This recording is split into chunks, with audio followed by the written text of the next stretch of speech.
राहुल, जयंत और असीम पहाड़ पे कार दौड़ाते हुए जा रहे थे हिमाचल की ट्रिप पे। दिल्ली से वीकेंड मनाने 6 महीने के बाद निकले थे। जयंत को ड्राइविंग का शौक था ही, तो गाड़ी अच्छी ही चला रहा था और धीमे धीमे घिरते हुए अंधेरे में भी पहाड़ पे ऐसा लग रहा था जैसे मैदानी इलाके में गाड़ी चला रहा हो। चलती गाड़ी में ही अचानक राहुल ने कहा, ए जयंत, जयंत रोक रोक रोक रोक रोक, अबे गाड़ी रोक, जल्दी रोक। गाड़ी बिल्कुल मोड़ पे निकले हुए पहाड़ के नुकीले हिस्से पे खड़ी हुई। असीम और जयंत दोनों उतरे और उतरकर राहुल के पास आकर खड़े हुए और कहा, क्या हुआ, पागल हो गया क्या? गाड़ी क्यों रुकवा दी, वो भी इस तरह? राहुल मुड़ा और उसने दोनों से कहा, हम यहां पहले भी आए हैं, याद है 6 महीने पहले बिल्कुल ऐसा ही हुआ था। यहीं रुके थे हम लोग और उसके बाद। विशाल, छोड़ो ना, कोई देख लेगा। राहुल बोलते बोलते चुप हो गया। अपनी बात खत्म भी नहीं कर पाया था क्योंकि पास की चट्टानों के पास से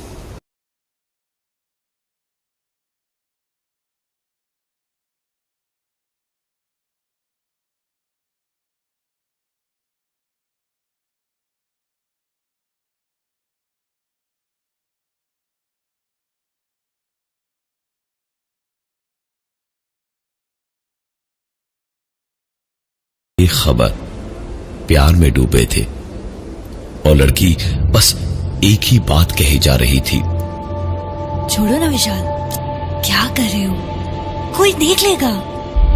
इस वक्त पहाड़ों की चट्टानों के बीच ऐसा नजारा देखकर राहुल की सिट्टी पिट्टी गुम हो गई थी और जयंत और राहुल दोनों वहां से तुरंत भागे।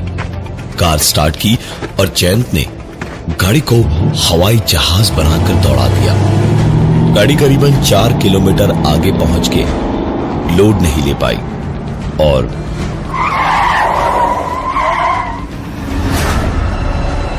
दिल्ली से लेकर यहां पहाड़ों तक गाड़ी जिस तरह जयंत ने भगाई थी उसी का नतीजा था अब गाड़ी का अचानक से रुक जाना। नीचे उतरकर चेक किया तो पेट्रोल खत्म था और कार्बोरेटर से धुआं निकल रहा था। वो धुआं तो पानी डाल के रोक दिया और मन ही मन बस यही सोच रहा था कि अच्छा हुआ कि गाड़ी 4 किलोमीटर पहले उन चट्टानों के पास नहीं रुकी। पहाड़ की चढ़ाई पर धक्का देकर गाड़ी को आगे ले जाना किसी सुपर हीरो का ही काम था। किसी तरह तीनों ने धक्का मार मार के तकरीबन 30-40 मीटर आगे मोड़ के कोने पर गाड़ी लगाई और सोचने लगे कि कैसे निकला जाए यहां से। आगे तकरीबन 20 किलोमीटर और जाना था। तीनों की आंखों में वो लड़का लड़की अभी भी थे। एक ट्रक उस तरफ से नीचे घाटी की ओर आता दिखाई दिया तो राहुल ने कहा, मैं लिफ्ट लेकर नीचे से पेट्रोल लेकर आता हूं, तुम लोग गाड़ी में ही रुके रहना और बाहर मत निकलना। राहुल ने हाथ दिखाया तो गुजरती हुई ट्रक रुकी। राहुल ने कहा, भाई साहब, नीचे के पेट्रोल पंप तक जाना है, ले चलेंगे तो काफी मेहरबानी होगी।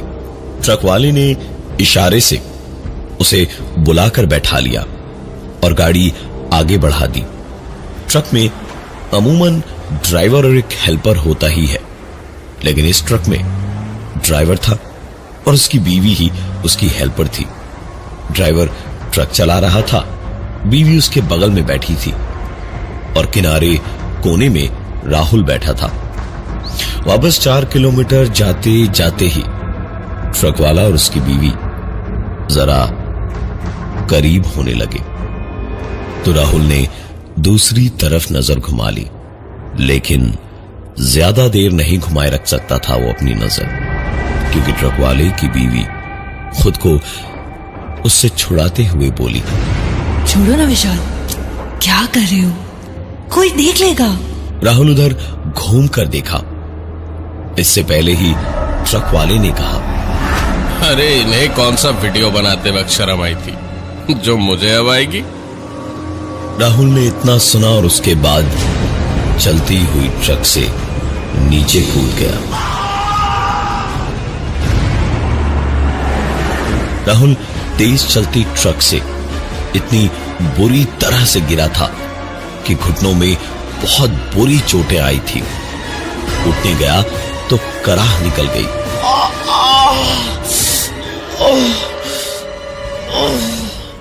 और देखा कि घुटने तो फिर भी ठीक थे, लेकिन बुरी तरह गिरकर सड़क पर घिसटने से बदन जगह जगह से कट छिल गया था। बहता हुआ खून कुछ ही देर में पूरे कपड़ों को सुर्ख लाल कर चुका था। राहुल को दोस्तों की चिंता हुई कि वो तो कूद के बच गया, लेकिन वहां उनके साथ कुछ न हो जाए। और यही सोचते ही जयंत और असीम को देखने वापस उसी जख्मी हालत में राहुल भागा और भागते भागते वापस हांफता हुआ पहुंचा तो देखा पार्किंग लाइट्स ऑन थी गाड़ी की, शीशे चढ़े हुए थे और जयंत और असीम दोनों गाड़ी के अंदर बैठे थे। राहुल दौड़ता हुआ गाड़ी तक पहुंचा और जोर जोर से खिड़की खटखटाने लगा, लेकिन दोनों ने जख्मी हालत में राहुल को पहचाना ही नहीं, इसलिए न खिड़की खोली न दरवाजा। राहुल खिसियाते हुए आखिर में चिल्लाया, अरे मैं हूं गदर, राहुल हूं, राहुल। राहुल को देखकर जब पहचाना तब कहीं जाकर जयंत ने डोर लॉक खोला और दोनों को गाड़ी से उतर के राहुल ने पूरी बात बताई कि कैसे वो चलती ट्रक से कूद के भागा। राहुल ने साफ साफ कहा, यहां रुके तो तीनों मारे जाएंगे, चलो यहां से तुरंत। इस पर असीम ने थोड़ा खींचते हुए कहा, राहुल सब कुछ ठीक है, लेकिन मरे हुए लोग वापस कैसे आ सकते हैं यार। राहुल कुछ भी जवाब दे पाता इससे पहले ही एक मैसेज आया था असीम के फोन पर। मैसेज खोला तो उसमें लिखा था, मरे हुए लोग भी लौट कर आते हैं असीम। असीम की आंखें वो मैसेज पढ़कर किसी फुटबॉल जितनी बड़ी होती चली गई। असीम ने पलटकर मैसेज किया, कौन हो तुम? अगला मैसेज भी तुरंत ही आया जिसमें लिखा था, मेरा नाम विशाल है। असीम ने तुरंत उस नंबर पर फोन किया तो आपके द्वारा डायल किया हुआ नंबर फिलहाल पहुंच के बाहर है। 3-4 बार फोन ट्राई किया, लेकिन हर बार नाकामी ही हासिल हुई। आखिरकार उस नंबर से एक वीडियो आया। वीडियो डाउनलोड होने के बाद तीनों ने जब उस वीडियो को देखा, राहुल सीधे उछलकर गाड़ी के अंदर बैठा चीखता रहा, चलो निकलो यहां से निकलो, नहीं तो सब मरेंगे। राहुल की आवाज इसके बाद हमेशा के लिए बंद हो गई, क्योंकि एक बड़ा सा पत्थर कार के ऊपर ऐसे गिरा कि गाड़ी के परखच्चे तोड़े ही साथ में राहुल भी नहीं बचा। असीम और जयंत वहां से ऐसे भागे जैसे उनके पैरों में हवाई जहाज का इंजन लगा दिया गया हो। दोनों भागते हुए जा रहे थे जब एक बस पीछे से आती हुई दिखाई दी। हाथ दिखाने और चीखने चिल्लाने पर बस रुकी और बस के रुकते ही असीम और जयंत एक छलांग में उस पर चढ़ गए और अंदर जाकर बोले, पुलिस स्टेशन चलो, पुलिस स्टेशन, सामने कोई पुलिस स्टेशन है क्या? कंडक्टर ने दोनों का हाल देखा और फिर बड़े ही रुआसे अंदाज में उसने कहा, जैसे उसे कोई फर्क ही ना पड़ा हो, देखो बस के रास्ते में पड़ा तो पहुंच जाओगे, वरना शोर मचाया तो टांगे तोड़कर फेंक दूंगा नीचे। दोनों ने टिकट खरीदा और सीट पर बैठने पे राहत की सांस ली। बैठे बैठे दोनों खिड़की से झांकते हुए जा रहे थे कि कब नीचे पहुंचेंगे और पुलिस स्टेशन में राहुल की मौत की रिपोर्ट लिखवाएंगे। लेकिन पुलिस स्टेशन आने में टाइम था। बस एक और बस स्टॉप पे रुकी। कुछ खास भीड़ नहीं थी बस में और लोग भी दो ही चढ़े।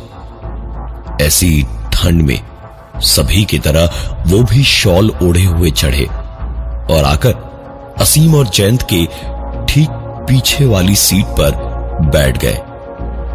बस एक बार फिर से चल पड़ी। आगे की सीट पर असीम और जयंत और पीछे की सीट पर दोनों शॉल ओढ़े बैठे लोग। अचानक असीम और जयंत ने एक आवाज सुनी, छोड़ो ना विशाल, कोई देख लेगा। असीम और जयंत को ऐसा लगा जैसे पेट के अंदर उनकी आंतें सूख गई डर के मारे।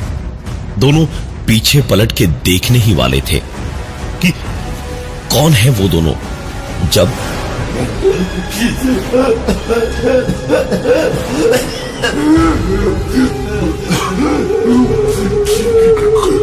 उन दोनों को गर्दन से पकड़कर उनके ठीक पीछे बैठे लोग उनका गला घोटने पर उतारू थे। असीम और जयंत का दम घुट रहा था। दोनों की आंखों के आगे अंधेरा सा छाने लगा था। अब बस कुछ ही देर में मौत तय थी दोनों की। और डरावनी बात यह थी कि बस में जो भी इक्का दुक्का लोग थे वो सब बिना किसी हंसी, बिना किसी गुस्से या दुख के बिना हिले डुले मुर्दों की तरह असीम और जयंत की सांसों को धीरे धीरे उनके फेफड़ों से फिसल के निकलते हुए देख रहे थे। और बस उसी वक्त जब मौत उन्हें खींच के उनके बदन से अलग करनी ही वाली थी, तभी चल चल उठ जा, पुलिस स्टेशन आ गया तेरा। दोनों ने उठते ही एक दूसरे का पसीने में नहाया हुआ चेहरा देखा तो दोनों को ही समझ आ गया कि दोनों शायद एक साथ एक ही सपना देख रहे थे। जरूर कुछ गड़बड़ है। बस से उतर के दोनों सीधे पुलिस स्टेशन की ओर दौड़े और दौड़ते दौड़ते ही असीम ने पलट कर देखा तो जाती हुई बस में से वो लड़का लड़की खिड़की से उन्हें देखते हुए दिखे। बस चली गई। असीम और जयंत दौड़े दौड़े पुलिस स्टेशन में पहुंचे और हाँफते हुए रिपोर्ट लिखवाने गए तो उनकी पूरी बात सुनकर पुलिस ऑफिसर ने जीप निकलवाई और दोनों को साथ लेकर मौकाए वारदात के लिए निकल पड़े। वहां पहुंच के देखा गाड़ी की छत पर एक पत्थर गिरने का डेंट है और अंदर एक जख्मी लाश। पुलिस वालों को वही समझ आया जो किसी को भी लगता कि असीम और जयंत ने उसे मारकर ऐसा नाटक किया हो। दोनों को लेकर पुलिस स्टेशन पहुंची और वहां उनसे पूछताछ शुरू की गई। जल्दी बता, क्या माजरा है सब? क्यों मारा उस लौंडे को? क्या दुश्मनी थी तुम लोगों की उससे? दोनों की हालत वैसे ही खराब थी और 2-4 थप्पड़ पड़ते ही रोने भी लगे। रोते हुए एक ही बात वो बार बार बोलते रहे, हमने कुछ नहीं किया है सर, हमारा दोस्त था वो राहुल, हम उसको क्यों मारेंगे सर, हम उसको क्यों मारेंगे? सर सच कह रहा हूं सर, हमने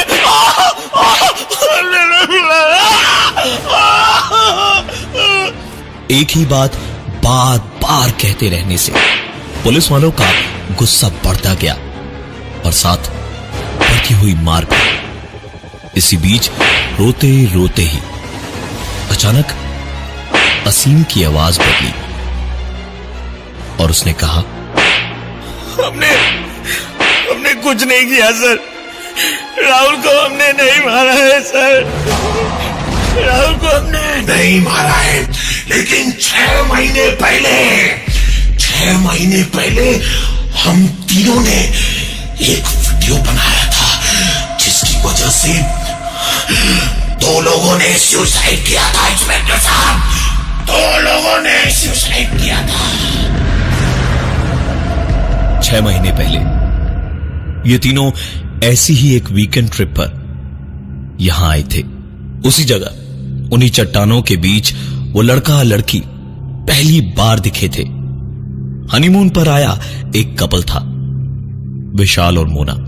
दोनों एक दूसरे में खोए हुए थे। क्या कर रहे हो? जब तीनों ने उनका वीडियो बनाकर कोई देख ले? उसे इंटरनेट पर पोस्ट कर दिया था एक अनजान अकाउंट से, और वीडियो 2 महीने में ऐसा वायरल हुआ कि शर्म से विशाल और मोना ने सुसाइड कर लिया था, जिसकी जानकारी तीनों को अखबार के जरिए मिली थी।